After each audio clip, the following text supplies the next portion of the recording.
Welcome back to the channel, guys. Today I got a treat for everyone. We are going to react to the Prince Rock and Roll Hall of Fame induction for, I believe it's George Harrison, and it is his rendition of the solo on My Guitar Gently Weeps. So let's check it out.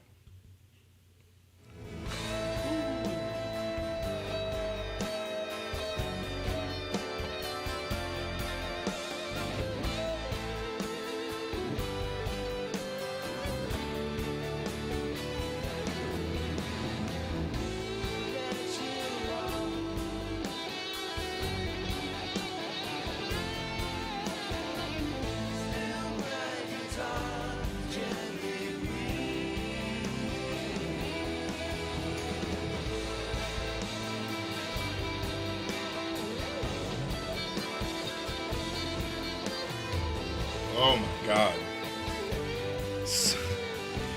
Okay, I got like super entranced in that. Like, I'm a massive Prince fan.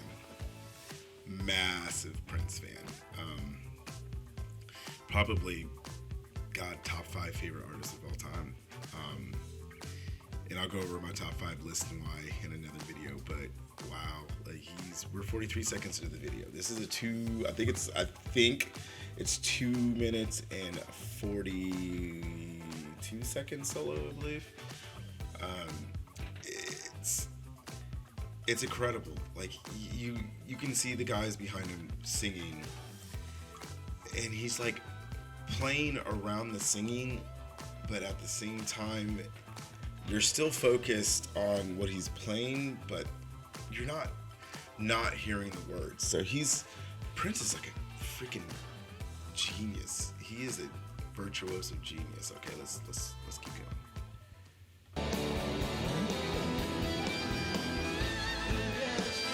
Woo.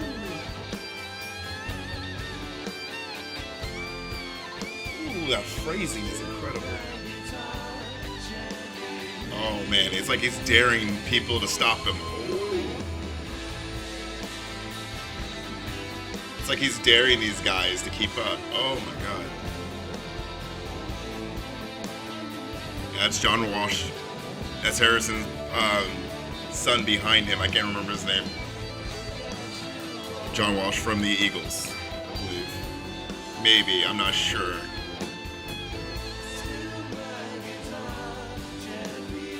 No, it's not John Walsh. It's got an English accent. My bad, guys.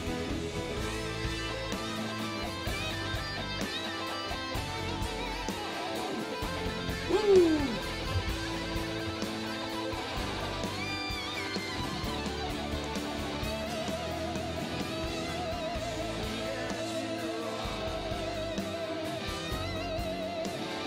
I think he's right now playing an A down there. Oh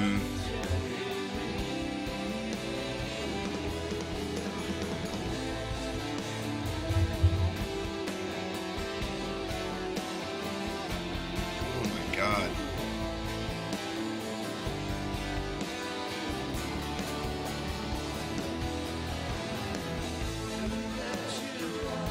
Oh my god. Everybody's just watching him. It's just insane. You're trying to play the song, but I'd be more looking at Prince. And these are big famous guys. These aren't slouches. These are heavy weights in the music.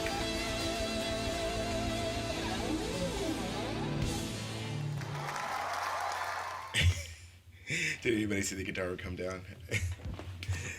So, a little bit about this performance. This is just me. This is just how I feel when I watch it. The man is he's a performer, so he's doing a lot of movements around the neck. And he's doing a lot of fancy techniques. It's not what he's playing isn't impossible, and it's not super difficult.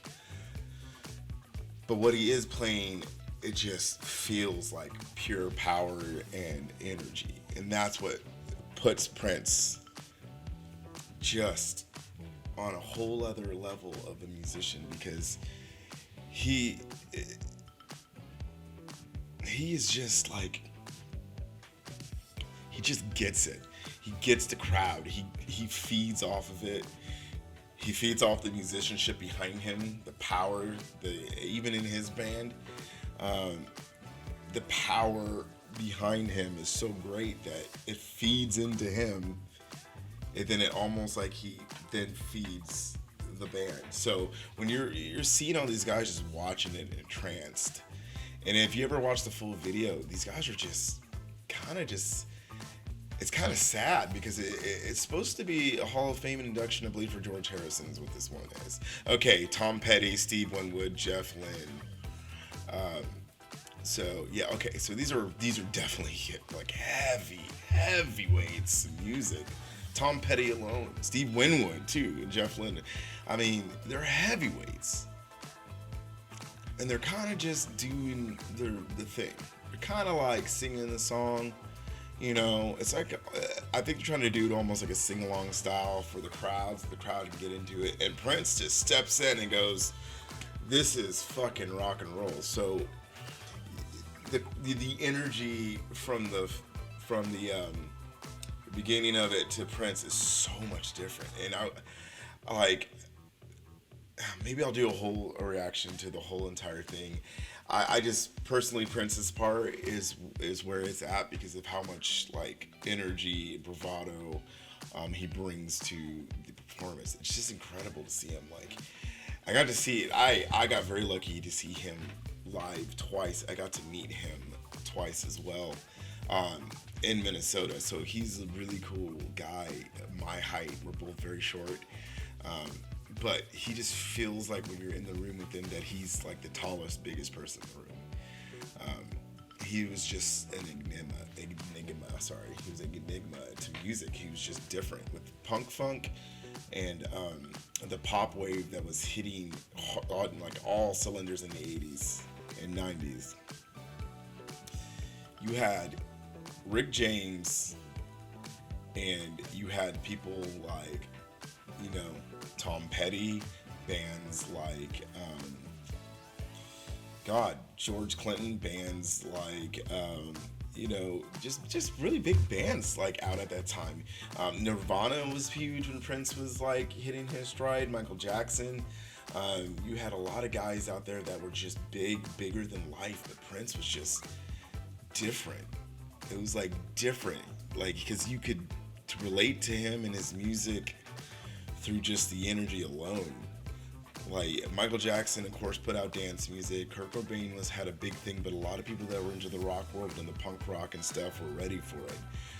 After the 80s, a lot of people got tired of 80s metal, the high singing, the disco rock, and the club music. So Prince kind of switched his style to a lot more rock and roll than the funk R&B dance stuff he was originally doing. So he changed with the times, and then he kept changing with the times. I mean, the man inspired so many artists. Like Bruno Mars is a huge Prince fan. Justin Timberlake, even down to the deeper voices of a lot of these like punk and rock bands. I was into metal and stuff growing up, but originally was super into Prince. He got me into guitar, he got me into bass, he got me into writing music, because when you look at a Prince album, it doesn't say such and such, such and such, such and such on guitar, bass, blah, blah, blah. It's guitars, Prince. Keys, Prince. Bass, Prince. Producer, Prince. Executive producer, Prince. Like, so you got him doing a lot of the heavy lifting for his own projects, but man, people forget how good he was on guitar. I know he played a Hohner out of a pawn shop. Is his most iconic besides the cymbal guitar, but cymbal guitar became different. This is more of a Hohner style guitar. This is a Tele knockoff. However, inside of that guitar are EMGs, SAs and EMG 81s. They would get swapped out. The dude had all the power in the world, man. Mesa Boogie cabinets. He had the Solang or straight front PV 5150 loaded with the EV speakers, and he would put it on a Marshall cab. He had the Solang Slow 102 in his arsenal of the Orange 8140 HTC. Woo! That's on the Good Morning America performance. I'm gonna put this in here. Shout out to Uber Pro Audio. That I'm looking at some of this gear that Prince used. A lot of Boss pedals. It was his thing. Oh my God. Okay. This has got to be. I want to say it's the joke, but hey, he had for a lot of his sounds, and I forgot about this. He uses a Metal Zone pedal and the Digitech whammy. So he had a lot of stuff, but like very basic. Boss BD2 Blues Driver, Boss OD2 Overdrive, a Boss BF2 Flanger, which is like pretty cool. Boss D2 Turbo Overdrive. I have one of those. I love that distortion. You can blend it a lot. The vibrato, the Boss BB2 vibrato is pretty cool. Digital delay and an octave. The Crybaby Wah and the Roland EV5 controls, which is the whammy. So yeah, this dude's just the man is just otherworldly. This is all very basic stuff. This is not just anything, but man, I'm just in awe of it because it's just when we go and we think of guitar greats, you get a lot of people out there, of course, saying Eddie Van Halen. Let's see, Steve Vai, Eddie Van Halen, Angus Young, Randy Rhoads. Even nowadays, Tosin Abasi, Tim. You got people out there like it does Guitars for Buried Alive. Just Charles, I think his name is Charles from Buried Alive. Just badass, just insane. And then Prince is kind of just slung out there. Like, oh, okay, he wrote a lot of guitar licks. He was cool, but to see him perform, you got to see him with the guitar live, like playing it, like shredding it, like killing it. The dude was just a beast, like 5'0" beast. So again, guys, thank you so much for watching this video. Let me know down in the comments, like, what do you think of this performance, man? Like, what do you think of Prince's guitar skill? It's just solid. It's really solid. But when you see him play it live, does it do it for you? Is it like me, where you're just like, holy cow? Are you impressed by a lot of his equipment that I just listed? It's like very basic, and he's getting all that power out of it. So hit that subscribe button, guys. Hit that bell icon. Thank you so much for liking the other videos. I know it's been a minute. Been out and about on vacation, and I'm back in the booth doing the damn thing. So hit that subscribe button and let me know what you like.